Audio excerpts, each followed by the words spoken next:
everybody and welcome back to a brand new episode of Top Drives. Now I don't know how long today's episode will be because it will basically just be me going through the patch, not the patch notes but the two new blog posts that have been released regarding the new update. And I would just want to go through them with you and kind of give my thoughts on every single thing as we go along. This might be a very long video or it might be a very short video, I don't know. We'll see how much there is to discuss, but let's get into this, right? Today we're excited to give you the full details of the upcoming car rarity token compensation feature, which will be available in Top Drives 15.0. So this is a guide to car rarity token compensation, blah blah blah, right? So here you have the compensation system in detail, the first point, right? And we have the 911 GT2 in the epic rarity, meaning this will definitely be an epic rarity car. We can basically presume that because we have a screenshot of this on the front page. They wouldn't flaunt this like this if they hadn't actually nerfed this down to epic. So we know that this will be epic, which is cool. And here we get a little bit of a look into the token system. If you do not know how the token system works, it's basically if you have a maxed out epic and it goes legendary, you will receive the epic as a legendary but in stock, and you will receive tokens. Here are the tokens. You will receive tokens to get another epic maxed out instead. So you can choose whichever epic you want and you can max that one out instead. So you will get tokens based on how many of your cars will switch rarity. Do you get it? Right. So as you can see, for example, let's say you have a car in your garage that was an epic prior to the update 15 release, but as of the update is now legendary.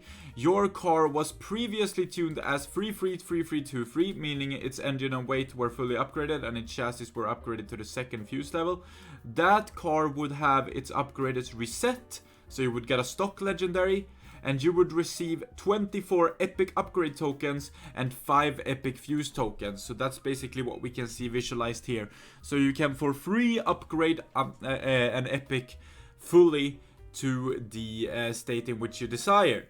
And you can also, if you do not want to put all upgrades into one epic, you could divide them up into other epics, which is quite interesting in my opinion. And then you have turbo upgrading. As part of the token compensation feature, we are introducing a functionality that helps to accelerate their usage, because you have like 24 and 5. It can take a long time, so instead you can press just an upgrade path and you will upgrade it like that. Easy, right? Easy. Legacy Rarity. This is interesting. We're introducing a new car status called Legacy Rarity. You can find it. You can find the filter in the status section, and it's currently the last filter in the list. The Legacy Rarity does not affect the car rarities it requires when fusing. So basically, continuing the example above, if an epic car becomes a legendary, it will require epic or legendary cars to fuse, regardless of its legacy rarity status. But I do believe that if your epic goes legendary, the stock legendary you receive will not sell for a legendary price, but it would rather sell for an epic price, which is kind of a nerf to the entire system. But then again, you would never sell a legendary, or you shouldn't. I would advise against it. You could still use it as fuse material for other legendaries, so that's what I would do if you really want to get rid of them. So you can see cash sell value is the value from its previous rarity. When a legacy rarity car is used to fuse another car, its rarity tier will be its previous rarity, right? So if you get an epic and it goes legendary, it will count as an epic when you fuse it. So in theory you could fuse it into an epic car if you would like to. Obviously you shouldn't. And then token duration and usage rules, which is quite interesting. Your tokens will be available for the duration of 31 days, so make sure to spend them, and that's from when the update drops, with the countdown starting from the day 15.0 releases. The tokens you don't use by that time duration will expire and will be automatically exchanged for cash. And you get less cash. Back than what you would, so you shouldn't wait and get them transferred to cash, because you will get less cash than if you were to use them, right? And here you can see the cash rewards. They go over it in depth. It doesn't really matter. Token compensation mechanics. What makes a car qualify for resetting its upgrades and issuing upgrade fuse tokens? A car you own will have its upgrades reset and upgrade fuse tokens issued if the rarity is changed. We know this. How can I say how many fuse tokens I have left? Upgrade and fuse tokens are divided into rarity. When they are issued, they'll match the car's rarity prior to correction. You can check how many tokens you have left and the remaining duration by tapping to view an expanded card. Right, so you can, if you check an epic card, you will see how many epic fuse tokens you have. How long will the tokens last for? And we know this, 31 days. How much will the compensation in cash be? You see the table. Blah, blah, blah, blah, blah. So that's basically all we need to know about this new car correction thing. I think it's quite interesting. I think the whole token system is way better than what we had before, where all the whales would just receive their legendaries already maxed out because they had them as maxed out epics before. We had a huge problem with the Peugeot, for instance, if you don't remember, the Peugeot medium ground clearance car that was an epic, then went to legendary and everybody had maxed it out. Same goes for some of the Aston Martins back in the Great Exhibition. They were epic, they got buffed up to legendary, and a bunch of people had already maxed them out. It has been a reoccurring problem in the game, and I'm happy that they've put this token solution in place to solve it. Because as the player base rises, this becomes more and more of a pressing problem. So they are definitely putting a stop to this by using this token system. So all power to them. I think this is the right call. Now let's check out the other blog post. So here's the other blog post, Development Diary, 15.0 World Expo Update. We developed a compensation feature that allows players to change fuses and upgrades from some cars to other, unlocking the ability to roll out hundreds of accuracy improvements, RQ and rarity rebalances without giving much of an advantage for those who already... This is what I talked about, right? Why correct cars? Obviously because we want the cars to be as true to life as we can. Now here is something that many people might glance over that you probably shouldn't. Top Drives has over 24 stats per car and over 2,700 cars once World Expo releases. We currently have 2,455 cars, meaning we will see at least 255 new cars in the next update. 255 cars at least, because we know that, because it says over 2,700 cars once World Expo releases. We know this. We know now. We have over 60,000 stats. Yeah, that's crazy, you know. The process involves blah blah blah. We know how they source stats. They try to do a lot with Evo, blah blah blah, and then they have a look at other sources too. Why do we have to balance our game? It's quite obvious. We want it to be as true to life as we possibly can. Makes sense. Why reset car upgrades and fuses to make everything more balanced? Makes sense.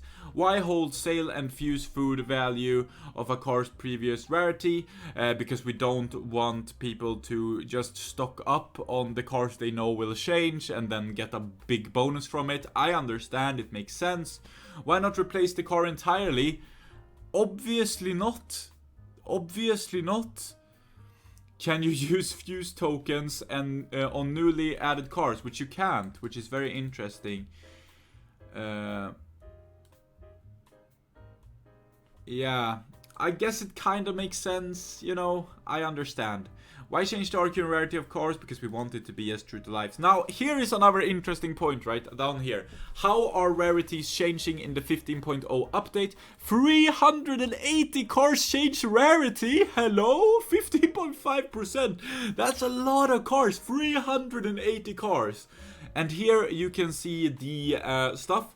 So you have commons, you have 52 will increase to uncommons. This is most likely due to low top speed cars being buffed in RQ. Many commons are low top speed, so the good handling low top speed common cars that are already like 18s or 19s will probably be buffed to uncommons.